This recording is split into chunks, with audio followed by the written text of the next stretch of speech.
All right, Rippers, we're out here at the range with this here. I'm gonna bring it up closer. I'll put my arrow box up there. This, I heard a lot of you guys out there talking about crossbows for SHTF, preparedness, survival, readiness, whatever we want to call it, but for being prepared for situations, being able to hunt and say you don't have ammunition or you just want to be real quiet. Boy, you can't beat a crossbow. One, a bow is good, a compound bow is even better, but a crossbow is just wicked fast, wicked accurate, gets the job done. You're able to get nice, clean, effective, just sportsman-like kills. Very good weapon to use. It uses bolts, not arrows.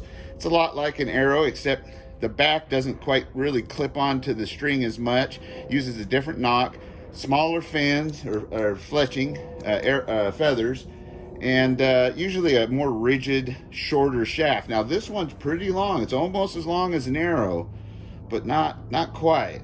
So that's what we use. Now in this case, we want to put the fletchings down. They're also easy to reload these days. It's not the old days where you used to have to pull that string and whatnot. And on this one, as short as this string is, good luck pulling it with your hand. I pretty much bet you couldn't do it. But this thing here, I forget the poundage of it. Maybe it says on it, but it's somewhere up in the over 150 range, probably more like a 180 pound crossbow. Nice thing about this, everything's automatic and it's super easy. And this swept limb design, so the limbs aren't way out here, and we'll bring some of those out in the future, but that swept limb design makes this thing light and almost as agile and easy to carry as a rifle. Plus it has a scope on it, as you can see, and that scope has yardage indicators on it, which is awesome. So that being said, sorry about the guy pulling up, but that being said, it's almost like shooting a rifle, but super quiet. And you can use different, you've got different heads. You have your target field points. You've got another field point there for practice. Get that put back in there.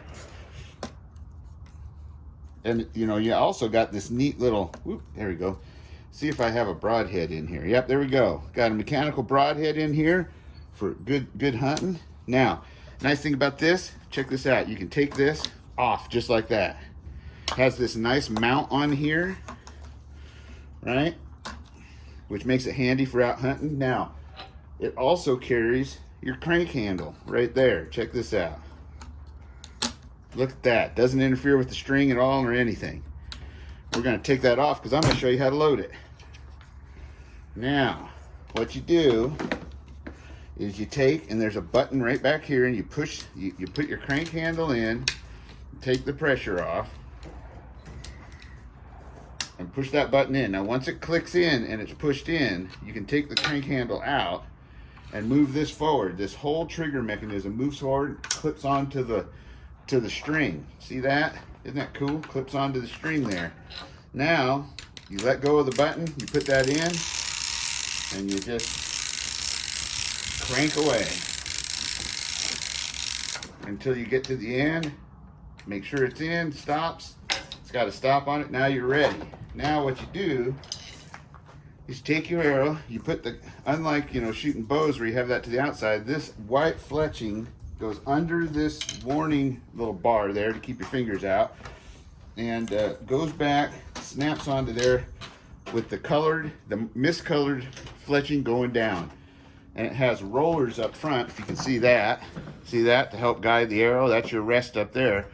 And now we're going to shoot her at 20 yards and see how we do.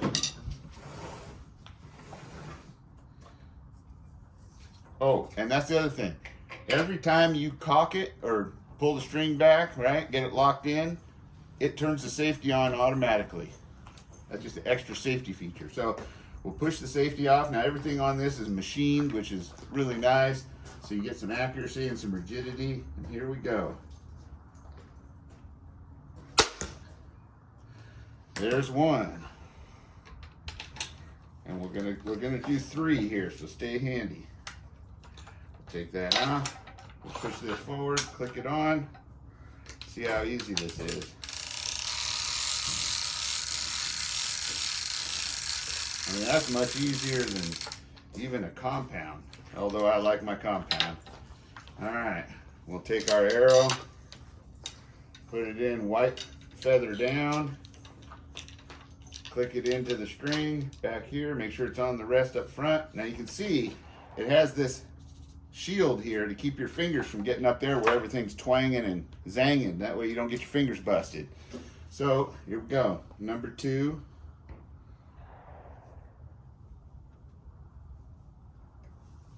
Oh, gotta take the safety off.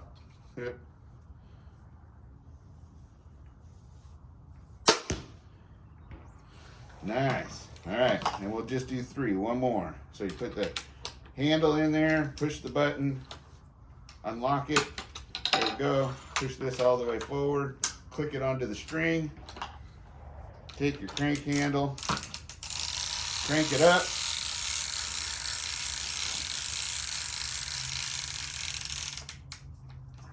Till it stops. Good to go. Take our arrow here, white fletching down, click it in to the trigger mechanism, make sure it's on the rails up front, and one more shot. Take the safety off.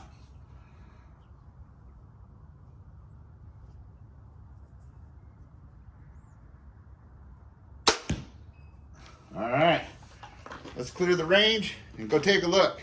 Clear? Clear.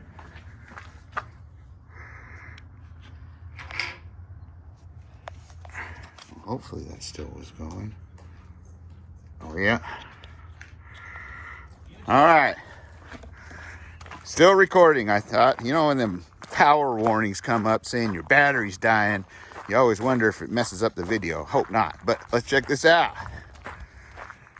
Now see, if anybody's ever shot compound bows, you know, it takes some skill, takes some practice, right? Takes some consistency with form and everything else. But a crossbow certainly makes it a lot easier, just about like shooting a rifle with rifle accuracy. Look at that. There's arrow number 1 right in the bullseye. There's arrow number 2 breaking the line of the bullseye. And there's arrow number 3 in the bullseye. That's pretty darn good, I think. What do you guys think? Put it in the comment section down below. Let me know what you think. Now, this one is a Raven crossbow made by Raven. And it is, there you go, it's Raven R15 helicoil. Now, since this bow came out, this was the bow to get when, crossbow to get when the time came out, because it's nice and narrow and everything. Since then, you wouldn't believe what they got now. They got an R20, which is even faster, because this one shoots at just under 500 feet per second, more like 480, 490 maybe. The R20 gets a little closer, but the newest one, and forgive me, I don't know the number of it, but it's a Raven. I believe it's a swept wing like this, but instead the your limbs point the other direction, so it's a reverse type situation. And they made it into a bullpup, so that moves the stock to right here that you rest on. They move this scope and everything like this forward a little for eye relief, and it moves the trigger to up here. And so this thing is at least another 6 to 8 inches shorter. Like the newest one is like that big, and it's super light. That is just wicked, but it is wicked expensive. So that being said, be aware of that. So just to kind of give you guys another rundown, this thing right here has a range-finding scope on it. Look at this. You've got not only a 1.5 to 5 power, so you can really see what's going on, but it's got a range-finding scope right here, so you can turn and dial in your ranges. And then on the inside, I don't know if you guys will be able to see it. We'll try here. But here we go. You might not be able to see it, but if you can, blow that up, it's got a ranging reticle. So there's no guesswork. If you think that thing is at 40 yards, you put it on the 40-yard dot or circle and you let it have it. If it's 50 yards, you put it on the 50-yard dot and let it have it. If it's, 100 yards, and I think this thing goes all the way out to 100 yards.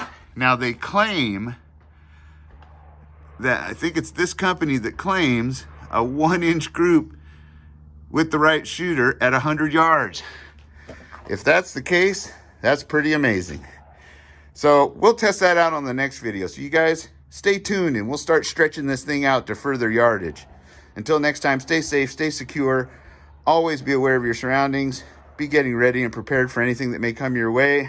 And you guys know I love you. Much love and prayers out your way. Adios.